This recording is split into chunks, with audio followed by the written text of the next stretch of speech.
Hello, everyone. Welcome to the Scientific Sense Podcast, where we explore emerging ideas from science, policy, economics, and technology. My name is Gill Eapen. We talk with world's leading academics and experts about their recent research or general areas of topical interest. Scientific Sense is an unstructured conversation with no agenda or preparation. We cover a wide variety of domains where new discoveries are made and new technologies are developed on a daily basis. We are most interested in how ideas affect society and help educate the world how to pursue a rewarding and enjoyable life rooted in science, logic, and information. We seek knowledge without boundaries and constraints and provide unedited content of conversations with researchers and leaders who love what they do. A companion blog to this podcast can be found at scientificsense.com, and this podcast is available on over a dozen platforms and directly at scientificsense.net. If you have suggestions for topics, guests, and other ideas, please send them to info@scientificsense.com, and I can be reached at gill@eapen.info.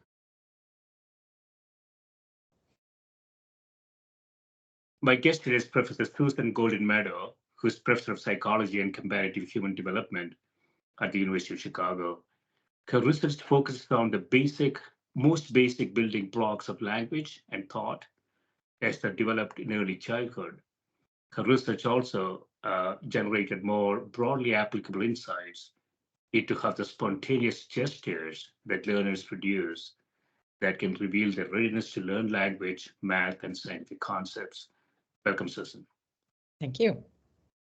Yeah, thanks for coming back. So you have a recent book out entitled Thinking with Your Hands, the surprising science behind how gestures shape our thoughts. It's a fascinating book. Yeah, so like we were talking before, I don't think about gestures that much actually. So my background is engineering and then economics, mostly quantitative stuff. Um, and so it's actually quite interesting for me to think about this. So before we get the details of this, what is the book about? So get a little bit foundational. What are gestures? Why do people do it? And it seems like an energy consuming thing for for humans to do. Well, And it is so interesting from that point of view. I mean, um, if you're already talking, so why are you using your hands? It feels like it should be more effortful to do two things at once than to do one thing at once. So we've actually done a study where we measure how much cognitive load you expend. Um, and when we do that, we sort of make people either let them gesture or tell them not to gesture. And then we look at how much cognitive effort they expend. And it turns out they expend more effort when they're not gesturing, either when we tell them to not gesture or when they choose to not gesture, than when they gesture. So despite the fact that you're doing two things at once. So I share your intuition. It feels like, why would you do something that costs energy? But it doesn't. It's synergistic with speech. And it doesn't cost you any energy. Yeah, I mean, there's a lot of neuroscience aspects here. So we will get into your book, but I know I was just wondering. So evolutionarily, so if you sort of rewind time back, say 100,000 years, and Homo sapiens sort of started off, let's say, they didn't have a very articulated language, I would say. I mean, they may be making noises and stuff. Maybe I'm just speculating. No gestures, But then, voices. yeah, but then the gestures would have been quite important, right? So I mean, there's a line over there, or there's a water hole over here. Could have been quite an important thing for them to do. So gestures potentially is sort of the first communication vehicle, I would think, right, for Homo sapiens. Perhaps. We don't know that. Yeah. We don't know. I think that's my best guess is that they come together, that gesture and speech in people actually is integrated and maybe even initially came all at once. I think what's interesting about non-human primates is that they don't use gesture and sound together much. That's really much more of a human thing. And it may be the coming together of these two different modalities that sort of got us on the road to language. I don't know. But I wouldn't, I don't know if I'd put my money on gesture first as a language. Yeah, that's really interesting. So non-human primates, as you say, don't gesture that much. And Well, so when we, we okay, don't, I mean, okay, they don't gesture much in the way that we do, but people have argued that they do gesture. yeah, Currently working with somebody who studies non-human primates to try to figure out whether their gestures, how comparable they are or aren't to the kinds of gestures that human children produce. right. Because So they may have sort of a different construct around it, but yeah, I think you're arguing that gestures and language sort of potentially started together. yes, When we talk about things or when we make noises, um, the sort of the complementary channel that goes with it provides a higher level of content and higher level of information. So yeah, it's very difficult to figure out what happened 100,000 years ago, but today we know that's the case, right? That these are complementary channels of information when combined in a good way, that you can actually push through a lot more information than otherwise. yeah, I think you can and you do. Sometimes the information integrates very nicely and it just looks like gesture is augmenting what you've said. But sometimes gesture can actually convey something quite different, not contradictory, but Yeah. a totally different side of what you're saying. Yeah, so I want to get to your book. So you have three different parts here. The first part is called Thinking with Our Hands. You say in chapter one here, why do we use our hands when we talk? So I want to ask you, do all people use their hands when they talk? Pretty much. I mean, some Yeah. people use them more and some people use it less, although we don't actually know that even. I think what we know is there are circumstances in which you can get somebody to gesture. And you can put them, there was a person in one of the studies by David McNeil, and that person didn't gesture at all, never gestured. So is he gave him delayed auditory feedback, where Yeah. he would hear his speech, but at a delay, and he started to gesture like crazy. So maybe, you can always get somebody to gesture. You just need to have the right circumstances. Even you, I bet we could get you to gesture. Yeah. So I don't know if this is in your research, Susan. So I was wondering, so in academics, where you are at the University of Chicago, when you write papers, there's sort of peer review. I mean, these are all sort of written down stuff, Mm-hmm. mathematics, equations, Right. um, and you don't have that person there, talking about the paper. Right. So do we see less sort of gesturing in the academic arena? I'm not talking about classes. I'm not talking about you teaching your students, but generally, sort of in the academic research arena, do we see less of it? Well, certainly in a paper, you don't see gesture, but in classes, you see it all the time, particularly in science classes, particularly if you're looking at geoscience or physics or chemistry. I don't think a science teacher can talk about his topic, a math teacher, without using gesture. And so, and when academics go and give talks, they use their hands unless they're reading their papers. If they're Yeah. reading their paper, they won't gesture. But if they're just giving a talk, even from a PowerPoint, they're going to gesture. And I think the point you made about it being sort of static and there's no dynamism in a paper or in a slide, typically. And that's what gesture does. It brings in, if there's a relationship between two things, gesture can make that apparent. If there's a transformation between one and the other, gesture can do that. A math equation is so static, but when a mathematician gets up and explains it to the students, he's putting in all of the transformative relational information that is hidden in the static form. So I think that's just what gesture does, and that's why it's useful. Yeah, so I mean, there is an additional channel available for communication, and so some people use it very effectively, and maybe some people don't for whatever reason. And I can see the village elders from 50,000 years ago when they told the stories. I would imagine they were very animated, right? with the gestures. Yeah. Right. That's one of the places where you really find gesture used very well. And I think you're just right that if a good storyteller will make really good use of their hands and their face and their body. That's even true of sign language storytellers. So we had a conference here once where at the University of Chicago, we brought in 3 signers who were really good storytellers and 3 speakers who were really good storytellers. And the way they used their bodies and talked and gestured was fantastic. It was fantastic. So I think storytellers are among the best of gestures, but we all do it. We're just not quite as poetic. We all do it at some level, but there is sort of a production and reception question here. So,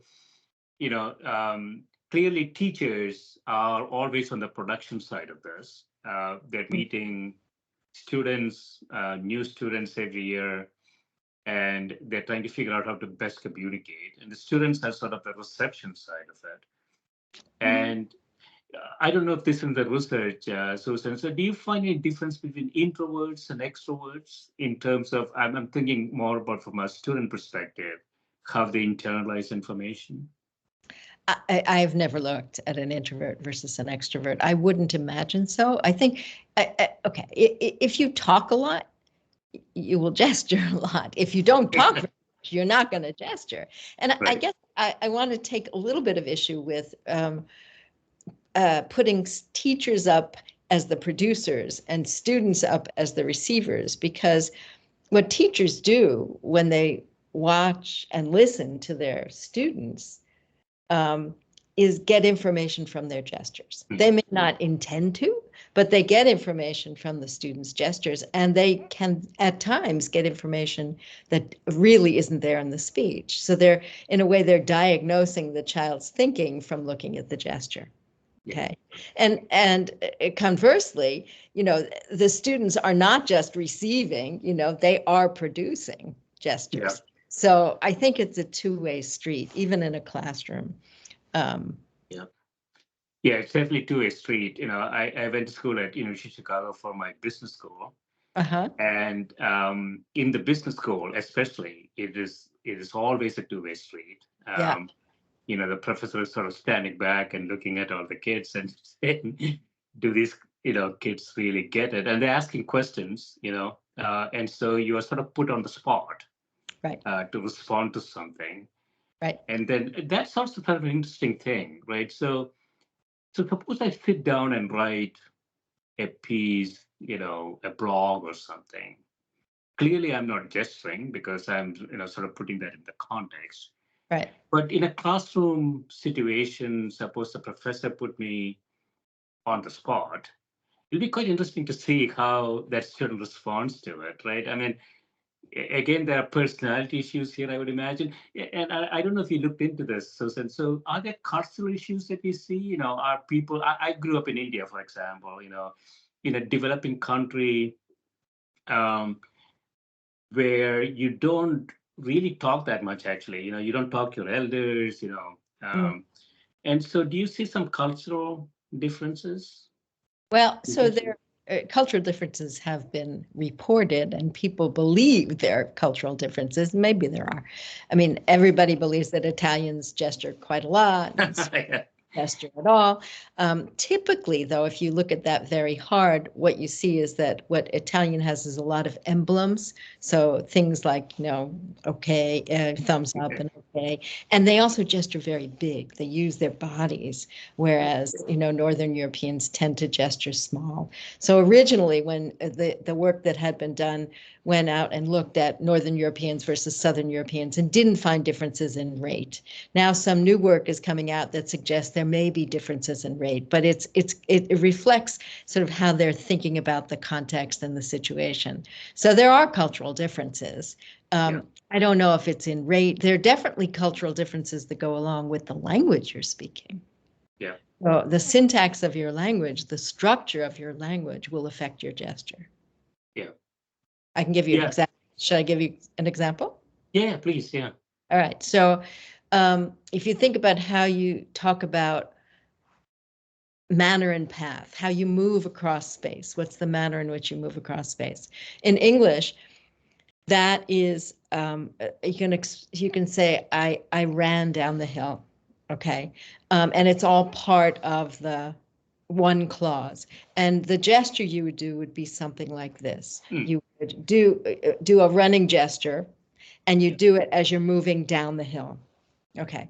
In Turkish, you don't put manner and path together in the same clause. What you do is you put manner in one clause, path in one clause, and manner in another. So you might say, I run, I go downhill.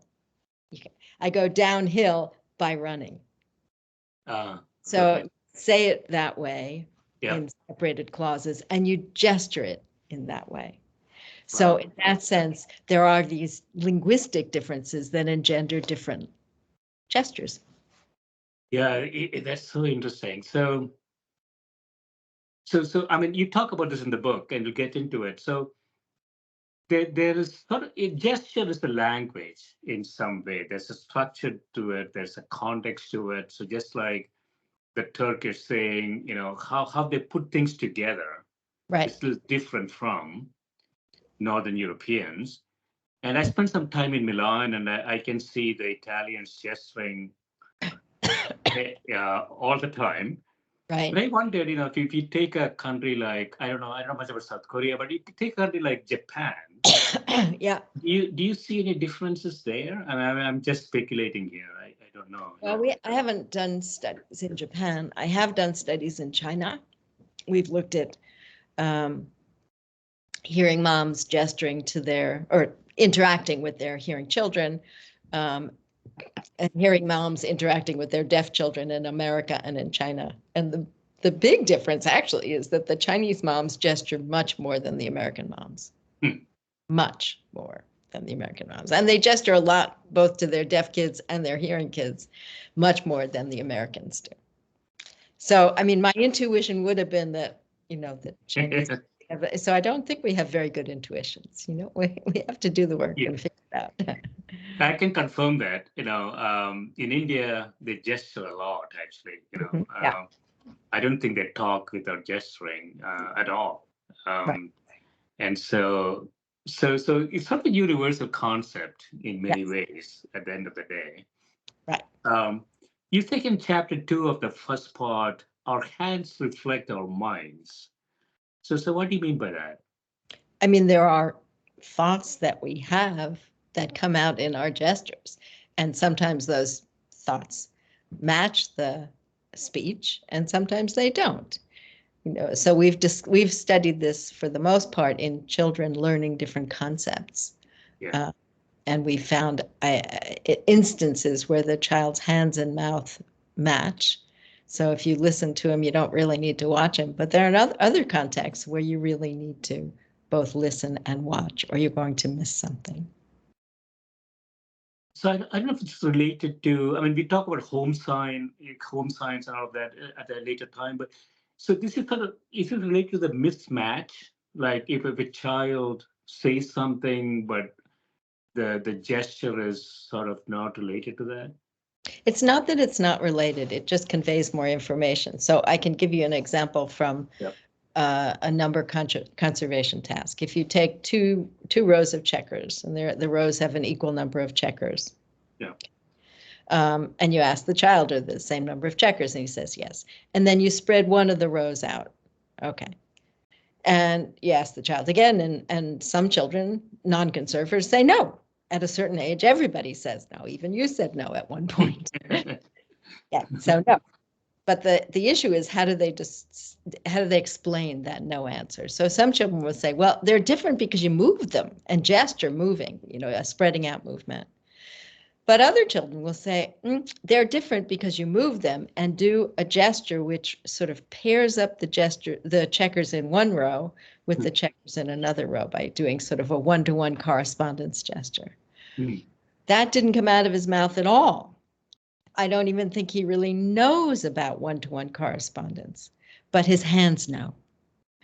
And so he's expressing this, and his teacher will know it's on his mind if she looks at him.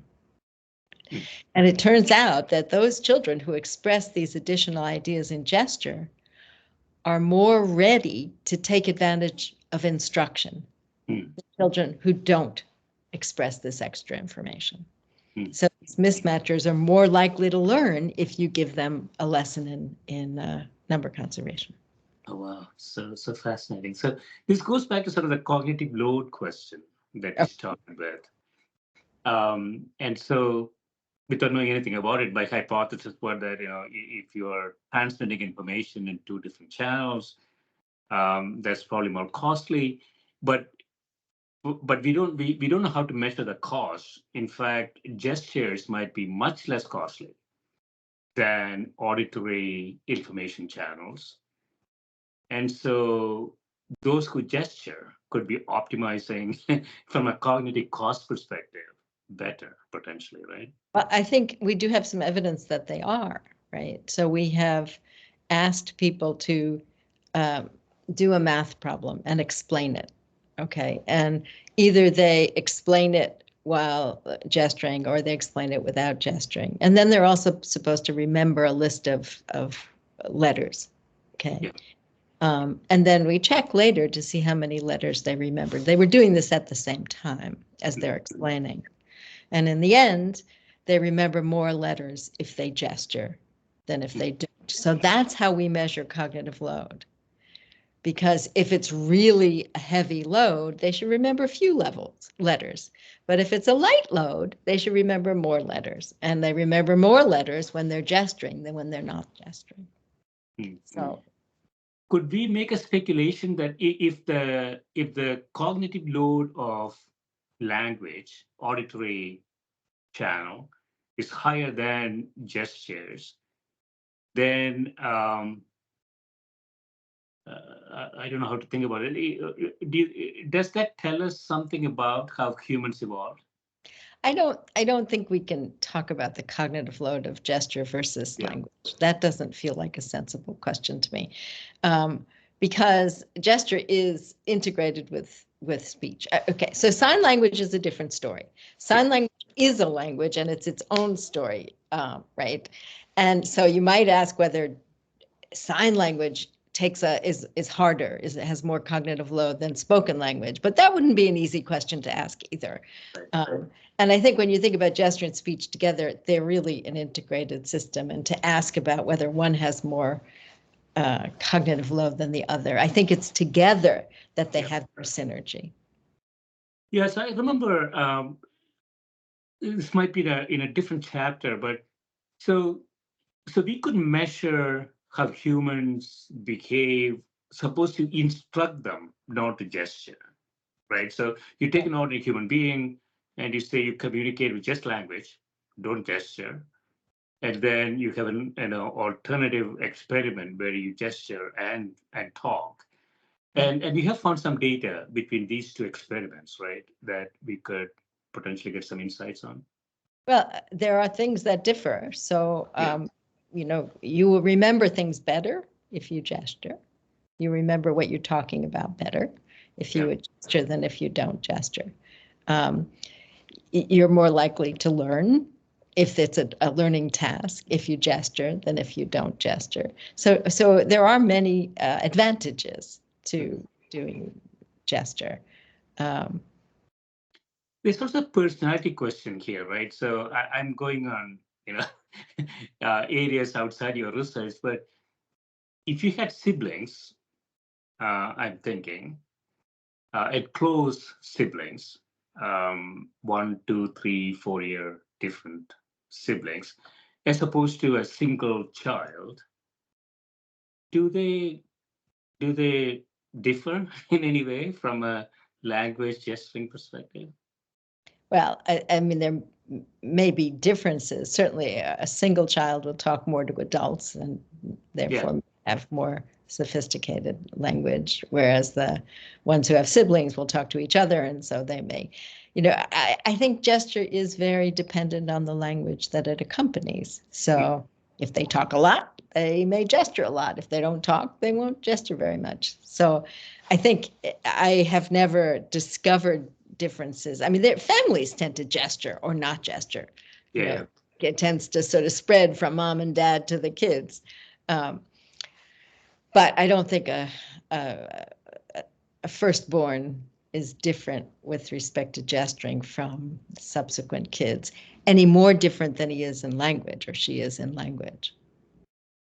Yeah, so it sort of runs in families in some ways. We talk about Italians a little bit. I know a recent, very famous politician, and I have watched him quite a bit. And when his hands move side to side, both of his hands move side to side, I can predict with high probability that he's lying. It is lying. And this is a politician that is actually quite easy to predict he's lying.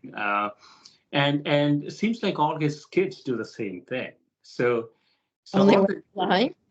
That's funny. yeah, so gesture is sort of an operating system in some ways of a family, isn't it?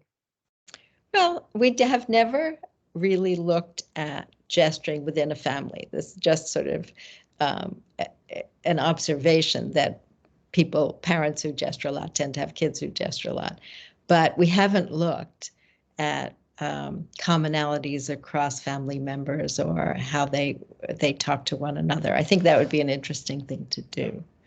But I've looked more at the cognitive effects of gesture, and those are more the social, in a way, sort of what binds them as a family, and whether gesture is one of those binding tools. I think it probably is.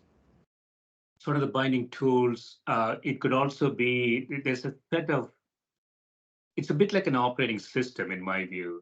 I don't know much about it, but so as you grew up, you sort of grow up watching your parents do this, and then you pick up on that in some ways, right? So, um, it, yeah, go ahead. Let me say, Yeah. you have to watch your parents, right? Because we have studied, no, I mean it. I mean, we have studied blind people who are congenitally blind. Yeah. Yeah, I was talking about that. Yeah. They will gesture. So seeing people gesture is not necessary for you to gesture on your own. Maybe if your parents gesture a lot, you're going to be prone to gesture a lot, but you don't need any visual input at all in order to start gesturing when you talk, which suggests that it's something very, very intrinsic to to language, to speaking. Yeah, it's very interesting. So it's very counterintuitive, right? So I would have thought gesturing as a visual thing. I can see this person moving his or her hands around, and as he or she is talking.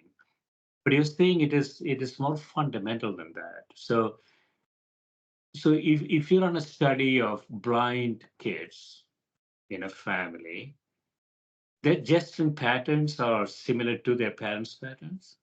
Well, their gesture patterns are similar to other kids. I've not Other looked kids. at blind parents. I mean, often, I don't know. It's hard to study blind kids. There aren't that many.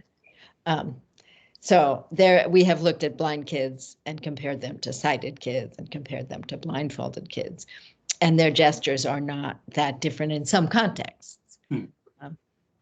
I'm sure they will be different if they have a different conception of what they're describing. So when they're describing space, particularly navigated space, where they can't see down the long hall, they're going to take that space in smaller aliquots. Their gestures will look different. But if you give them both a small space, that sighted and blind, and you allow them to feel the space and look at the space, they can do that in the same way because they can sort of encounter it all at once. So it depends on what they're thinking. It depends if they're, that's why I say gesture reflects your mind, because how you conceive of the space or how you conceive of the object, whether you got it through your hands or your eyes or your ears, that's going to influence how you gesture.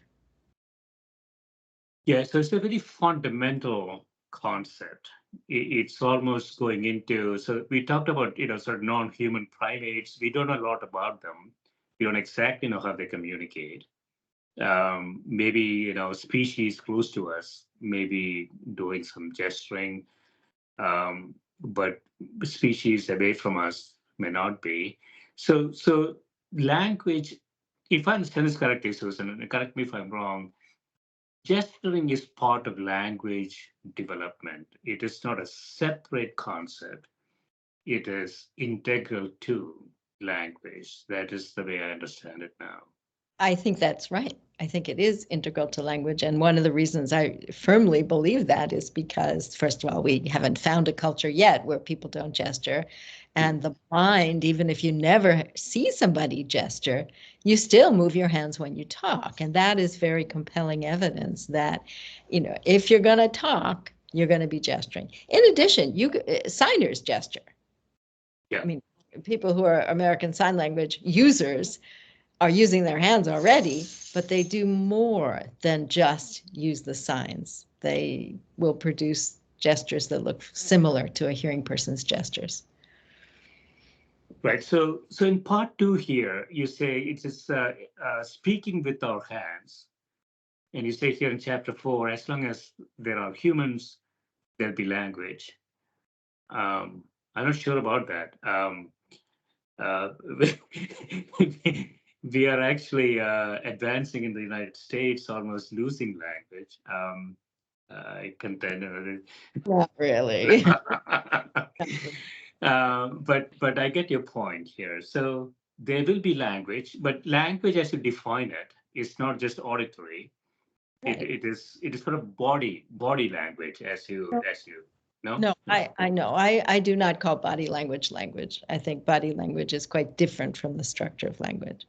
The reason I say that there will always be language as long as there are humans, because we can find young children who are deaf and don't have exposure to a sign language. So they can't acquire spoken language because they're hearing losses, and they don't have a sign language to model. They will gesture, and their gestures look really different from your gestures and my gestures and anybody who's talking. They will basically construct the beginnings of a language. It's a simple language because they're kids, but these are what I call home signs, what the field calls home signs. And those home signs look a lot like language. And that comes about even if the child doesn't have a model for language. So it feels very intrinsic to humans. Yeah, so they're basically inventing a language in Right. some ways, right? Right. They're starting with a blank sheet of paper and saying, Blank. I mean, not quite blank. Okay. And they're thinking, and Yeah. And so, were there any studies that you have blind parents and blind kids in a situation? Do we have any data on something like that? What do you mean, blind? So the parents are blind and the kids are blind. No, And I looked at that. Yeah. No, I mean that's very rare because blindness isn't genetic in that way. Usually blindness is quite different. It's not unusual to find deaf kids born to deaf parents, but still most deaf kids are born to hearing parents. Yeah, And that's I very guess rare. all blind kids are born to sighted parents, but I don't actually know that. Yeah. So in part 2 here, watching language grow naturally and in the lab. So language growing in the lab. So what's the experiment in the lab? Well, let me talk about the natural first, because that comes first. So these home signers that I've been looking at are deaf children of hearing parents. They aren't exposed to deaf people, and so they are basically producing their language, but they don't get anything back. What they get back are the spontaneous gestures that their parents produce. So they are producers of a system, they're not receivers. But 40 years ago, in Nicaragua, these home signers were, deaf children were brought together into a single classroom. And the goal was to teach them Spanish, not to teach them sign language. There was no sign language. But what happened is they didn't learn Spanish. However, they shared their home sign systems. And at that point, the home signers not only produced their gestures, but also got gestures back. And a language started to evolve. So that's Nicaraguan Sign Language in the very, very beginnings. And since that time, over the 40 years, new deaf kids have come into the situation and have learned that Nicaraguan Sign Language and have changed it in the learning. So that is the natural emergence of language. And all sign languages emerge in that way. But Nicaraguan Sign Language just happened to have a bunch of researchers there to capture the change. Yeah, so sign language is emerging and developing. So we see in the sort of the traditional languages, colloquial sort of changes in them. Do we see similar things in sign language? So you mean language change? That's what you're talking about? Yeah. So what's the right term for this? Slangs and things like that in language. Yeah, I think right? that's language change. Yeah, I think, okay, so languages do change over time. They don't get, they might add complexity here and lose it here. And, they're basically sort of just going back and forth. And some of the changes come about because adolescents introduce new terms, and some of those terms stick and some don't. Those changes happen in sign languages too. Sign languages do not all resemble one another. They're different in all culture, well, in many cultures. Chinese Sign Language is different from Japanese Sign Language, which is different from British Sign Language. So they're varied, just like spoken languages are. And there's the innovation going on there. So in part 3 here, there's a chapter here, using hands to diagnose and treat. I'm very interested in this, Susan. So you talk about autism, you talk about other mental diseases. And if I understand this correctly, you're saying this is another way we could diagnose some of these diseases, right? The ability to both use and consume signs. Well, this is gestures. I mean, what we found. Yes. We were looking at brain injured children, a group of them who were all at the low level with respect to word production. So they were not within the typical range for word production, but half of them actually gestured just like typically developing children, and half didn't.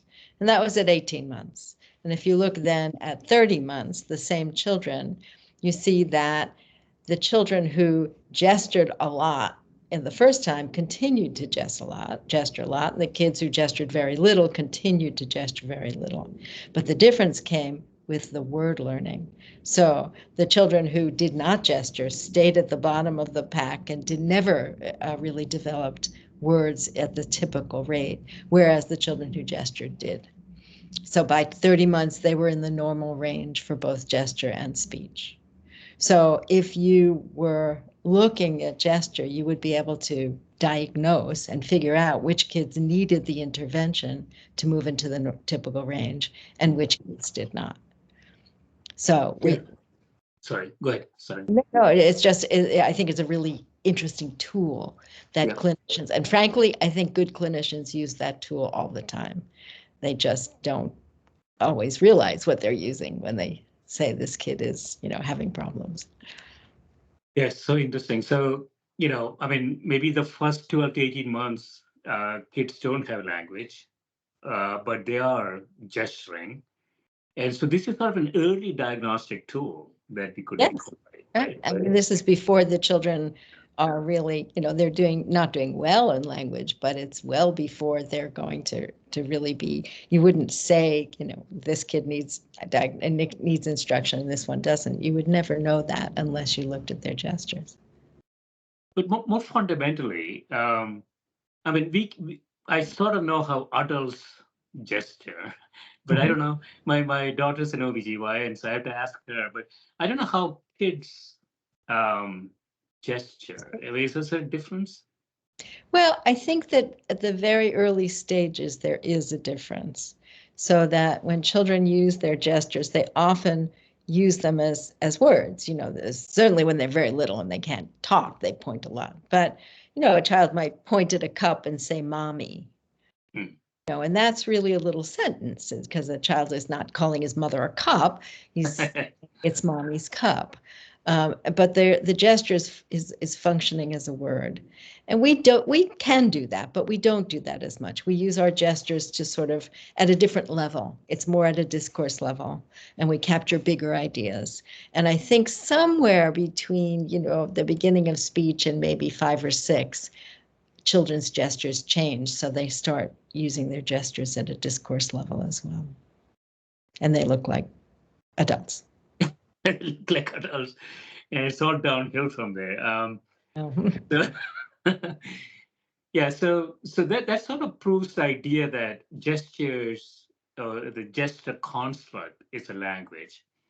It develops, you try some things and you learn from it, and then you develop it into more sophisticated ways to gesture. And so it is truly a language, isn't it? I mean, there's really no difference. Well, it depends what you mean by language. I think that sign language is no different from spoken language. Yeah. I mean, it's in a different modality, but it has the same discrete categories. There are differences, of course, but it's hierarchically organized. You have discourse and your sentences and words and, smaller units. But gesture is quite different from a language. It is not hierarchically structured. It's probably flat. It doesn't have standards of form. You can do a gesture that looks a little weird, but people don't say, "Oh, you gestured that wrong," unless you're doing an emblem, unless you're doing something like thumbs up, or, if I do this for okay, that isn't good. If I put my pinky and thumb together, that doesn't mean okay. It doesn't mean anything. That's weird. So those have a standard of form, but the gestures that we spontaneously produce don't have a standard and form. And if I want to talk about a cat going up the pipe, I can do it with my finger pointing up, or I can do it with a C hand going up, or I can do it with my whole hand going up. There's no particular, it may be meaningful, which hand shape I choose, but you're not going to say to me, wrong hand shape. That was a bad gesture.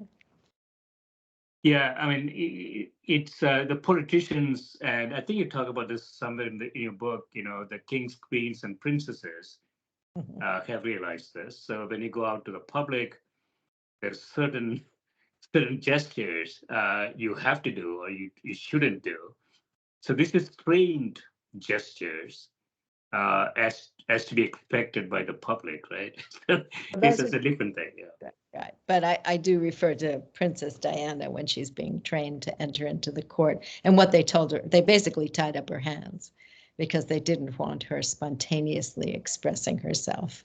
They didn't want her, emoting with her hands, nor did they want her saying things that they didn't want her to say. So they tied up her hands. Yeah. So that's training. So I just want to go back and touch on the diagnosis part a little bit more. So clearly, before babies pick up language, there is information there that physicians could use to diagnose and, as you say, intervene potentially in a beneficial way. And it's not just in the first 12 months, isn't it? It could be sort of the first 5 years of a baby's progression that we could actually utilize as alternative diagnostic modality to help kids. Well, I think, a gesture does often precede and predict the next stage in language acquisition. And if you're not seeing if you can look for it, and if you're not seeing it, maybe you would want to get some help from, somebody who can intervene and instruct the child. But I think gesture does precede and predict the next stage in language learning. And if kids are going off that trajectory, I think we want to know that. Yeah, I mean, so the downside obviously is, do we have an intervention? I suppose. I think they do. Yeah, I think they do. I have a former student, Jana Iverson, who's in Boston now, who has studied the gestures of autistic kids and of Down syndrome kids and Williams syndrome kids, and just to see how they are different, if they're different, how parents gesture to them. Do the parents' gestures help? I mean, it's a world out there. It's definitely used for conversation and communication in these children. Yeah, and these issues are increasing. So it's, I didn't know about Williamson's syndrome. I just looked it up on Google after I, read your book, and I knew about Down syndrome. So all these issues are sort of increasing. So there's sort of an interesting thing to think about here from a diagnostic perspective. In the first 6 to 18 months, can we deploy some techniques that would actually have an earlier diagnosis, earlier intervention, whatever that is? It's not trivial, right? I mean, it's a high percentage of the population anymore. Well, I think good speech therapists and doctors have been using gesture for years. Yeah. So I think when they have an intuition that this child needs help, they're basing that intuition on gesture. So what we have to do is try to formalize it a bit so that people who are maybe not so intuitive can also use it. Right. Yeah. And so in conclusion, Susan, this is such a fascinating topic. I don't know much about it, but it seems like it's opening up a channel of communication, and Right. humans have always had it. Yep. We don't know much about non-human primates, but they may have some number of them maybe using it as well. And it is, as you say, it's an integrated language process. So it cannot be really separated. We talked about the cognitive load issue. It's not like, when you move your hands, your brain is thinking, oh, I have to get more calories, to do this. In fact, it could be the other way around, actually. So if you're sort of sitting still and just talking, the brain is sort of compensating for it in some ways, and that may take more energy than otherwise. And so what's our sort of the latest understanding? So after having done a lot of research in this area, Susan, so what would you say? How do we use this knowledge for societal benefit? Let me put it that way. Well, I mean, the last part of the book goes through 3 areas in which I think we can use the knowledge about gesture. One is parenting. The other is, as you talked about, diagnosis in a clinical setting, and the third is in an educational setting. But I think actually we should be more attentive to gesture in all settings. I give some examples in a courtroom where the gestures are very important, because you can mislead with gesture inadvertently or on purpose. I mean, I don't know what lawyers think hard about their gestures, but we have an example where we did a study where we brought a musician into a classroom, so we knew exactly what the musician did. We videotaped him, and then we interviewed children about that musician. And if you're interviewing somebody, you really shouldn't ask targeted questions, misleading questions. You should ask open-ended questions. So rather than say, what color was the hat was he wearing? What color was the hat he was wearing? Right. You would say, what else was he wearing? And not mention a hat at all. Okay. So what we did was we asked targeted questions, some of when, what color was the hat he was wearing, but we also asked open-ended questions. What else was he wearing, along with a hat gesture? And when you ask that question with a hat gesture, you get just as many hats as you get when you say what color was the hat he was wearing. So that adding gesture to even the best question in the world misleads. Yeah. I mean, that guy wasn't wearing a hat. There was no hat there. Right. Yeah, So, I mean, you talk about the legal things here. That's really interesting for me. So, I mean, we are going through an election cycle here. We have the Supreme Court dabbling on a lot of interesting questions.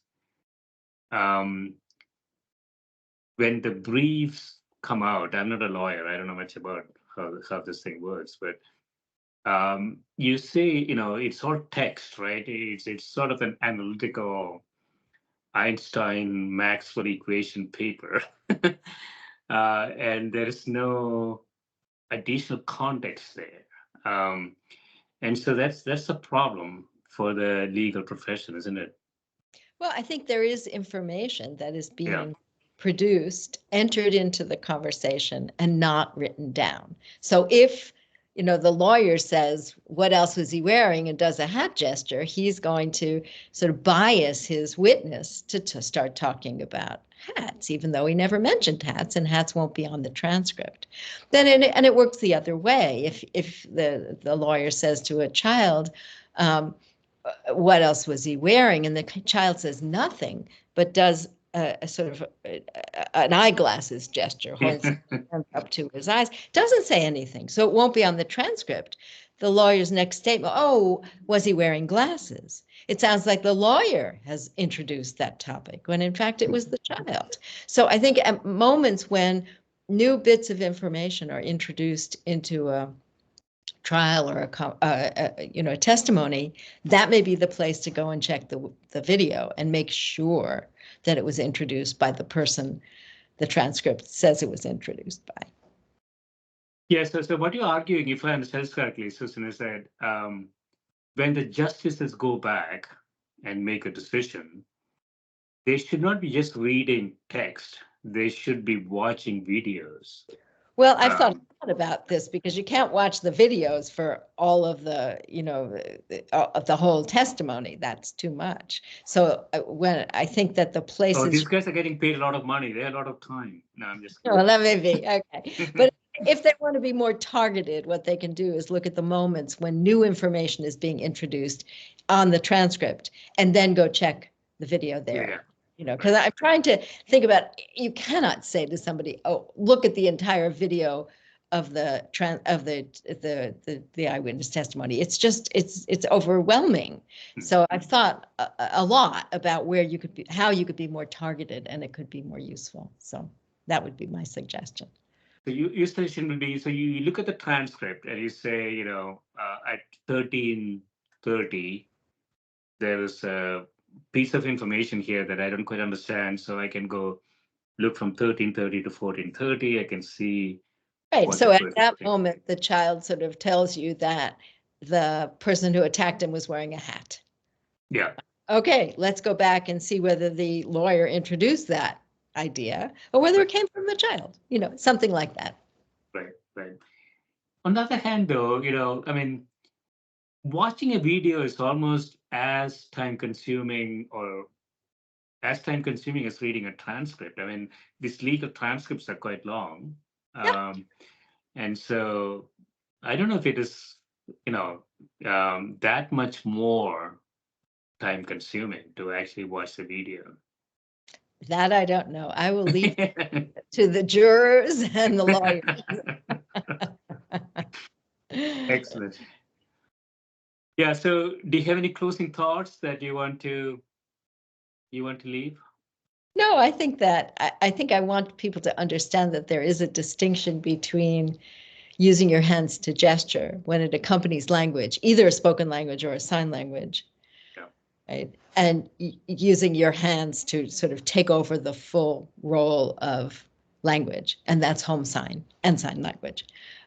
So your hands can be language, or it can go along with language. And when it goes along with language, it tells us a lot about when we're thinking. When it is language, it does what language does, and it does it well. So. Yeah, so I just thought about something that I want to ask you. So just like a deaf person, there could be people out there who don't actually internalize gestures. I'm just speculating here. They're just People cued in. who see them but don't understand them.